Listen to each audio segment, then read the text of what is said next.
Israeli Prime Minister Benjamin Netanyahu says Israel will stand alone after President Biden said he would withhold or restrict weapons shipments to the country if it invades Rafah. Republican senators on Capitol Hill condemned the move, with Senator Lindsey Graham of South Carolina pleading with the president to help Israel finish the fight against Hamas. If not, Graham warns, there will never be stability in the Middle East. Mr. President, reconsider this.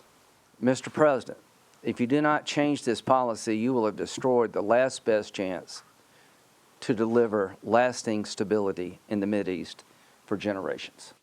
Drop bombs if you have to.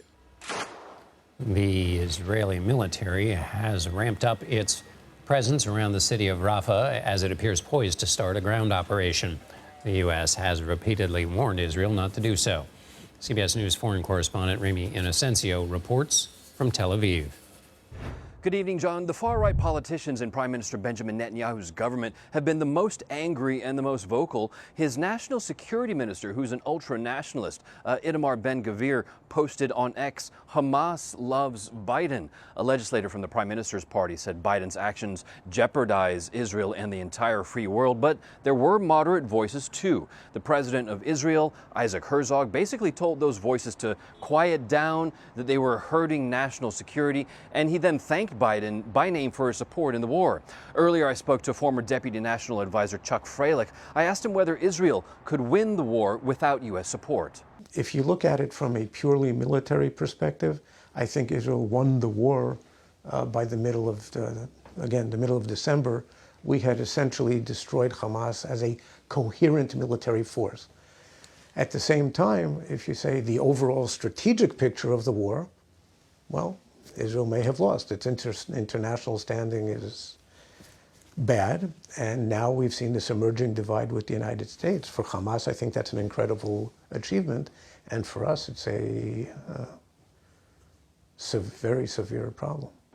Freilich also said Netanyahu is probably dragging on this war as a matter of his own political survival. Meanwhile, in Gaza, Israel's military is getting closer to the city of Rafah. Our CBS News producer Marwan Al-Ghul, who is in Rafah, has been talking to hospital workers in the past day. One of them was the chief of the only functioning hospital there. That's the Kuwaiti hospital, and he says he feels the booms from Israeli strikes are getting closer, and there's been shelling only about 600 feet away from the hospital. Also, the WHO says hospitals in the south will run out of fuel in 3 days. And one more update to share. CBS News has gotten confirmation from the Pentagon that the first container ship that'll use that U.S.-built floating pier is now on its way to the Gaza coast. It passed us here in Tel Aviv earlier this afternoon. It's called the Sagamore, a U.S.-flagged vessel, and it left before dawn this morning from Cyprus. And it'll meet with the U.S. Navy ship Roy Benavides off the Gaza coast and then unload its supplies.